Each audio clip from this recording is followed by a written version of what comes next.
대선이 한 달도 채 안 남았는데 여론조사 조작에 재판 연기에 해외 표심까지 싹쓸이하려는 움직임이 노골적으로 벌어지고 있습니다.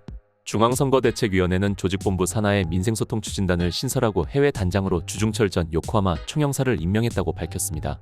주 단장은 외교부 출신으로 이재명의 정책 비전을 국외 유권자에게 효과적으로 전달하고 재외국민 사회와 긴밀히 소통하는 역할을 맡습니다.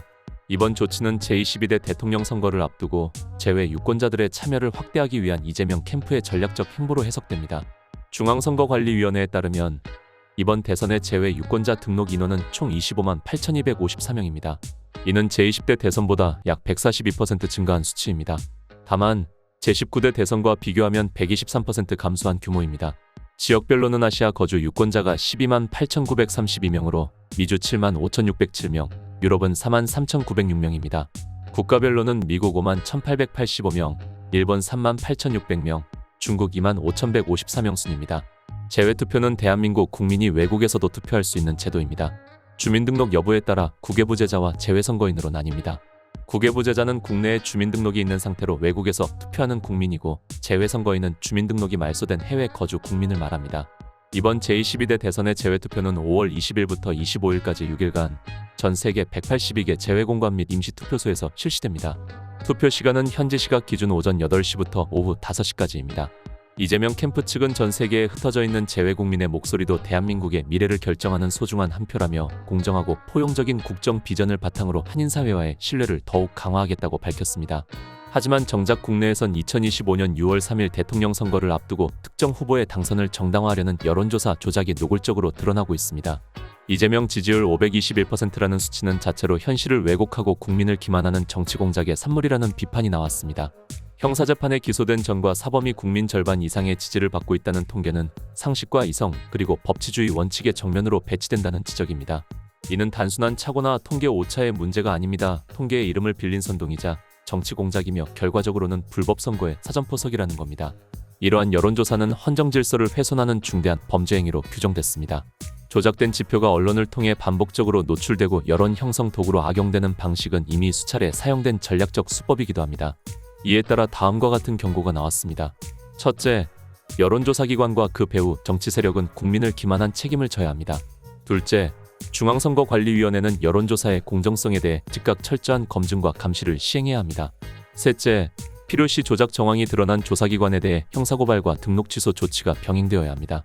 이제 유권자들이 경계해야 할 것은 단지 후보 개인의 범죄 전력만이 아닙니다. 더욱 위험한 건 그런 범죄자를 합법적으로 포장하기 위한 조작된 여론 프레임이라는 겁니다. 이건 단순한 숫자의 문제가 아니라 자유민주주의의 생존이 걸린 중대한 문제입니다. 국민의 눈을 가리고 귀를 막고 마음을 속이려는 여론 조작은 단호히 막아야 합니다.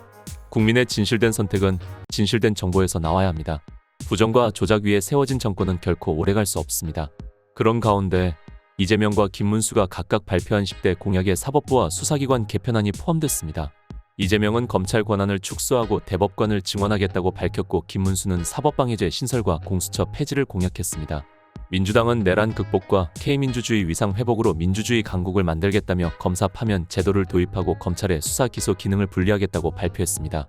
검사 파면 제도란 비위 검사에게 실질적인 제재 수단을 주겠다는 것으로 현재는 해임, 면직, 정직, 감봉, 견책이 5가지 징계만 가능한데 여기에 파면을 추가해 징계의 실효성을 높이겠다는 겁니다. 또한 검찰을 기소청으로 재편하고 수사 기능은 따로 떼어내 신설되는 중대범죄수사청, 이른바 중수청에 맡기겠다고 밝혔습니다. 대법관도 증원하겠다고 했습니다. 진성준 중앙선대위 정책본부장은 대법관 증원 규모에 대해선 사법부와 협의해 결정할 것이라 밝혔습니다. 반면 김문수는 사법방해제 신설을 공약했습니다. 이 공약은 정치 권력이 수사나 재판을 방해하는 행위를 처벌하자는 내용입니다. 최근 민주당이 이재명의 공직선거법 위반 사건을 유죄 취지로 파기환송한 조희대 대법원장을 탄핵하겠다고 국회 청문회를 추진한 것을 비판하는 뜻으로 해석되고 있습니다. 김문수는 또 공수처 폐지도 공약했습니다. 공수처는 윤석열 전 대통령 관련 수사에서 위법한 영장과 부실 수사 논란을 일으켰고 김문수는 이를 근거로 폐지를 주장한 겁니다. 한편 법원은 이재명의 위증교사 사건 항소심 공판기일을 연기하기로 결정했습니다. 서울고등법원 형사 3부는 당초 5월 20일로 예정돼 있던 위증교사 사건 2심 공판을 추후 지정하기로 했다고 밝혔습니다. 재판부는 피고인이 지난 주말 대통령 선거에 공식 등록했기 때문에 공판 일정을 변경했다고 설명했습니다. 이로써 이재명이 연루된 모든 형사 재판이 6월 3일 대선 이후로 일괄적으로 미뤄지게 됐습니다. 현재 이재명은 공직선거법 위반 파기환송심, 대장동 개발 특혜 의혹, 그리고 위증교사 항소심까지 총 3건의 형사재판을 동시에 받고 있는 상황입니다. 만약 대선에서 이재명이 당선된다면 자기들한테 불리한 수사는 싹 다 맡겠다는 겁니다. 온갖 혐의로 재판만 3건인 사람이 검사 파면제를 입에 올린다는 건 국민 입장에선 참으로 어이없는 일입니다. 진심으로 국민을 위한다면 깃털처럼 가벼운 말잔치 좀 그만하고 제발 너희부터 정신 좀 차리길 바랍니다. 다음 시간에 뵙겠습니다. 정성산TV 좋아요, 구독, 알림 설정 부탁드립니다. 감사합니다.